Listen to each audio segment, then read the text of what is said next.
रामलला हम आएंगे, मंदिर वहीं बनाएंगे, पर तारीख नहीं बताएंगे।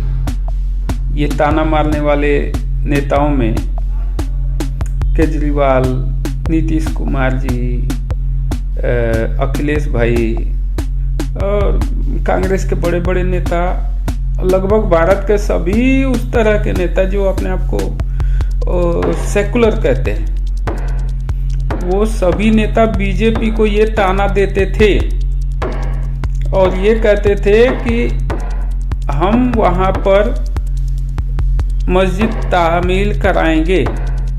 मुलायम सिंह जी ने भी कहा था, कांग्रेस के प्रधानमंत्री ने भी कहा था, हम नाम रखना उचित नहीं है। और आखिरी समय में कपिल सिब्बल साहब जाकर सुप्रीम कोर्ट में ये कहते हैं कि फैसले को रोक दिया जाए, चुनाव प्रभावित हो सकता है।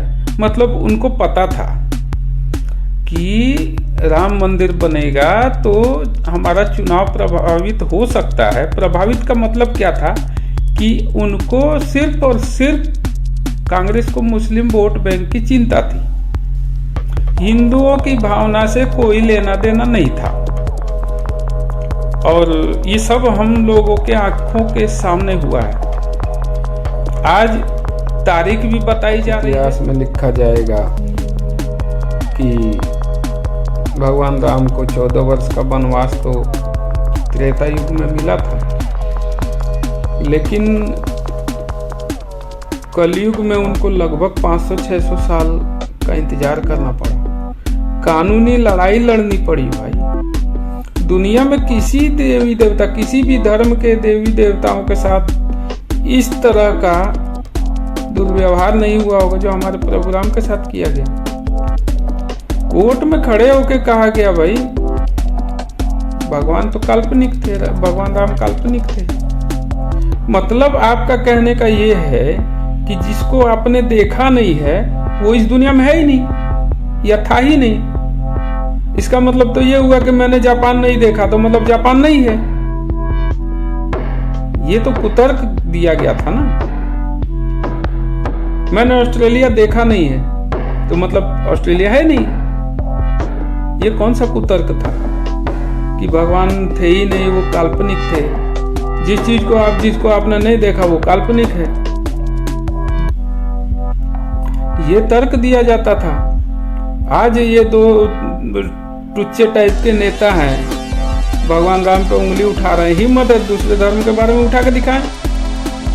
जो लोग सनातन पर उंगली उठा रहे हैं, भगवान राम पर उंगली उठा रहे हैं, मैं आप ही लोग से कहता हूँ गूगल पर सर्च करिए, उनके नाम डालकर सर्च करिए और पता करिए कि इस समय प्रेजेंट टाइम में वो कौन से धर्म को फॉलो करते हैं।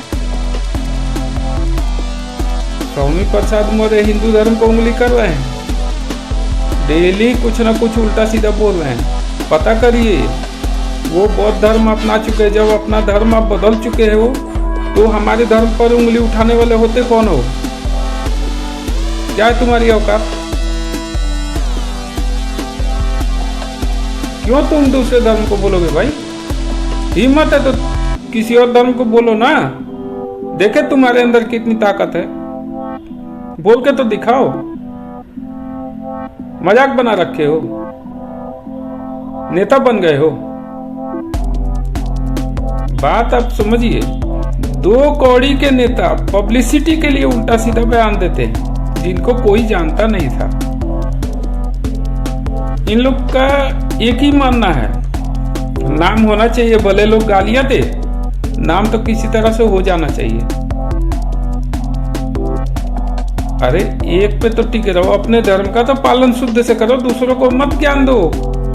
बेशक इंडी गठबंधन के लिए सबसे बड़ी मुसीबत इनके जो गठबंधन में जो दल है ना, उनके नेताओं को कंट्रोल करना मुश्किल है। वो लोग सिर्फ और सिर्फ अपनी सीट बचाने के लिए इस तरह के बयान दे रहे हैं और इससे कांग्रेस को नुकसान है। कांग्रेस को नहीं, सभी विपक्षी पार्टियों को नुकसान है। सिर्फ उस नेता को छोड़कर जो नेता बयान दे रहा है वो सिर्फ अपने विधानसभा लोकसभा क्षेत्र के बारे में ही सोचकर बयान दे रहा है कि उसको वहां से कितना वोट किस जाति किस धर्म का मिलता है। ये किसी विपक्षी पार्टी को समझ में नहीं आ रहा है कि खुलेआम इन लोग हिंदू धर्म को टारगेट कर रहे हैं। कोई तमिलनाडु से कर रहा है, कोई बिहार से कर रहा है, कोई यूपी से कर रहा है, जहां से भी कर रहा है उस नेता के बारे में पहले पता करिए वहाँ वोट परसेंटेज किसका कितना है। उनका सोच सिर्फ ये है कि एक हमारी जाति का वोट मिल जाए, एक अल्पसंख्यक का वोट मिल जाए, एक फलाना जाति का मिल जाए और मैं अपनी सीट बचा लूँ।